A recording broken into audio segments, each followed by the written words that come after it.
Whoever is loved by God. BD number 5647. April 9, 1953. Whoever is loved by God often has to follow stony paths and carry burdens which almost crush him, but always only for his own good, for every burden of the cross can be a blessing for him if he has the right attitude towards him who directs his destiny. Whoever is loved by God. He certainly loves all of his living creations, but especially those who no longer have far to go in order to reach the final goal.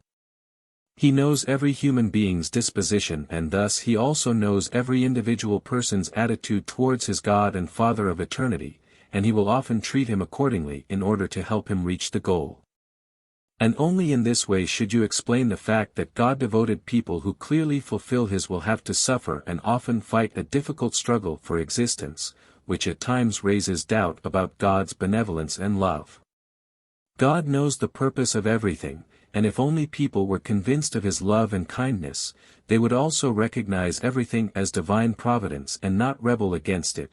They would know themselves as being seized by God's love and patiently wait for their destiny to change again. There is truly much suffering on earth. Humanity is languishing under its weight, but it does not recognize itself in need of educating and therefore inwardly revolts against it when it should just humbly submit to it, so that all difficulties would be taken away again and God's help would manifest itself so clearly that he could be recognized as a loving Father by everyone who wants to recognize him. Those who are loved by God are allowed to suffer. These words find little credence, for Noon considers that suffering is a truly effective method of upbringing in a world where people only ever strive to please their body, where God's love is not seen in situations of adversity and sorrow. And yet it is his love which manifests itself such that it is beneficial for the soul. For God knows the blessing of suffering, and therefore he often uses such means in order to keep people back from the earthly world. He would rather see them suffer than plunge them into the mire of the world and its sin.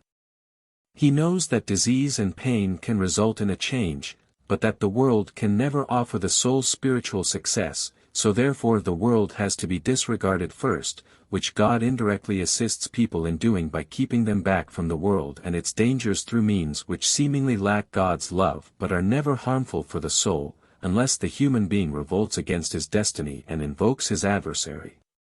Then he will be helped indeed, but in a different way than the human being thinks. He will certainly help but never without reward.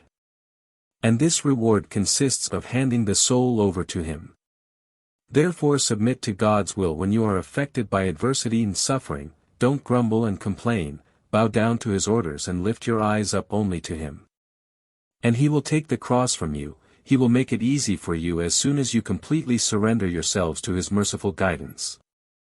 For you can always know yourselves loved by him, who through suffering and adversity only wants to win you for himself, who wants to purify your soul and time and again provides it with the opportunity to practice patience and gentleness, so that God's help will then visibly arrive, so that his love will visibly intervene and also heal all wounds when the time is right.